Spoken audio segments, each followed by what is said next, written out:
सवाल नंबर 1, महाभारत के युद्ध में कुल कितने लोग मरे थे? जी हाँ, सही जवाब। महाभारत की कथा जितनी बड़ी है उतनी ही रोचक भी है। शास्त्रों में महाभारत को पांचवा वेद भी कहा गया है। इसके रचयिता महर्षि वेदव्यास हैं। महर्षि वेदव्यास ने इस ग्रंथ के बारे में स्वयं कहा है कि जिस विषय की चर्चा इस ग्रंथ में नहीं है उसकी चर्चा कहीं भी उपलब्ध नहीं है।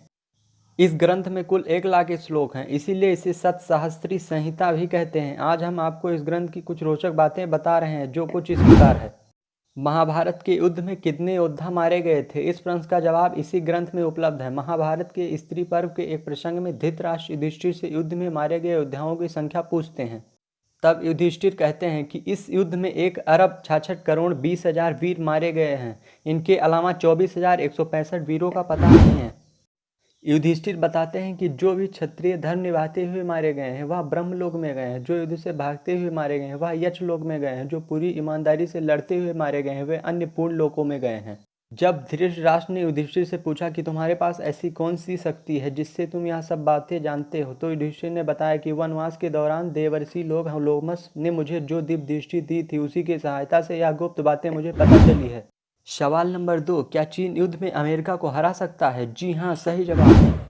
चीन युद्ध में अमेरिका को बिल्कुल भी नहीं हरा सकता है, क्योंकि अमेरिका के हथियारों के आगे चीन के हथियार खिलौने से ज़्यादा और कुछ नहीं है, जो कि केवल नकल करके बनाए गए हैं। इसके अलावा वायुसेना और नौसेना में अमेरिका चीन से 10 गुना आगे है। चीन ने लगभग 40-50 सालों से कोई युद्ध भी नहीं लड़ा है और अमेरिकी सैनिक हमेशा कहीं ना कहीं युद्ध में रहते हैं। अमेरिका की स्थिति दक्षिण चीन सागर में भी चीन से कई गुना ज़्यादा मजबूत है। चीन के चारों तरफ जापान, दक्षिण कोरिया और अनेक द्वीपों के साथ भी गुप्त रूप में ताइवान में भी अमेरिका के सैनिक बेस हैं। इसके अलावा भारत, ऑस्ट्रेलिया भी चीन के खिलाफ अभियान में अमेरिका के साथ है।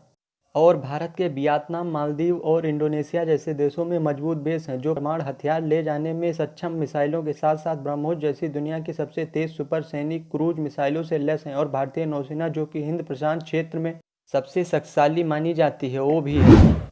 लद्दाख में भारत चीनी सैनिकों की आक्रामक हलचल और इस पर अमेरिका का भारत के समर्थन में बयान और रूस की भारत के पक्ष में चुप्पी कोई सामान्य घटना नहीं है। यह किसी बड़े अंतर्राष्ट्रीय टकराव का संकेत भी हो सकता है, क्योंकि लगभग पूरी दुनिया के लिए चीन खुद एक खतरनाक वायरस की तरह उभर रहा है, जिसका खात्मा जरूरी है।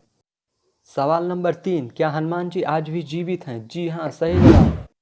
हिंदू धर्म ग्रंथों में 7 ऐसे महामानव का वर्णन है जो अजर अमर हैं और आज भी इस धरती पर उपस्थित हैं। हनुमान जी उनमें से एक हैं। हाल ही में श्वेत एशिया नामक एक वेबसाइट ने दावा किया है कि इस धरती पर एक ऐसी जगह है जहां के लोगों से मिलने हनुमान जी प्रत्येक 41 साल बाद आते हैं और कुछ दिन वहां रहने के बाद वापस चले जाते हैं। लेकिन हनुमान जी केवल उनसे मिलने ही हर 41 साल में क्यों आते हैं और उनसे मिलकर वो क्या करते हैं, इस बारे में श्वेत एशिया ने अपनी वेबसाइट पर विस्तृत शोध प्रकाशित किया है। हम यहाँ पर उनके शोध के मुख्य अंश प्रकाशित कर रहे हैं। श्वेत एशिया के शोधानुसार श्रीलंका के जंगलों में एक ऐसी काबिलाई समूह रहता है जो कि पूर्णतः बाहरी समाज से कटा हुआ है। उनका रहन सहन और पहनावा भी अलग है, उनकी भाषा में प्रचलित भाषा से अलग है। यह मतंग आदिवासी समुदाय है। हनुमान जी ने कुछ दिन श्रीलंका के जंगलों में गुजारे जहां वे प्रभु श्री राम का ध्यान किया करते थे। उस दौरान दूर पर्वत में रहने वाले कुछ मतंग आदिवासियों ने उनकी खूब सेवा की। उनकी सेवा से प्रसन्न होकर हनुमान जी ने उनको वचन दिया कि प्रत्येक 41 साल बाद मैं तुमसे मिलने आऊँगा। यही कारण है कि हनुमान जी आज भी इस वचन का पालन करते हैं।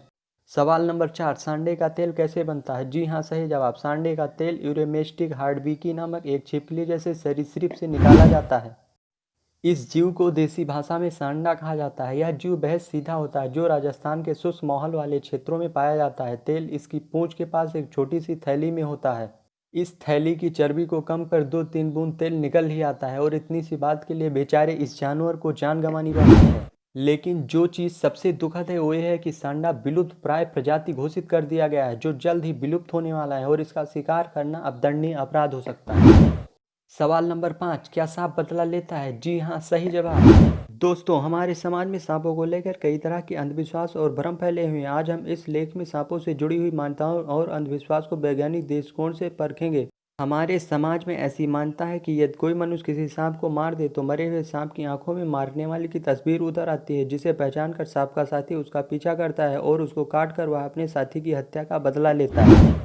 यह सांपों से जुड़ा एक ऐसा अंधविश्वास है जिसका हमारे यहाँ कहानी और फिल्मों में जमकर इस्तेमाल हुआ है, लेकिन यदि हम बात वैज्ञानिक दृष्टि से करें तो इसमें तनिक मात्र भी सच्चाई नहीं है।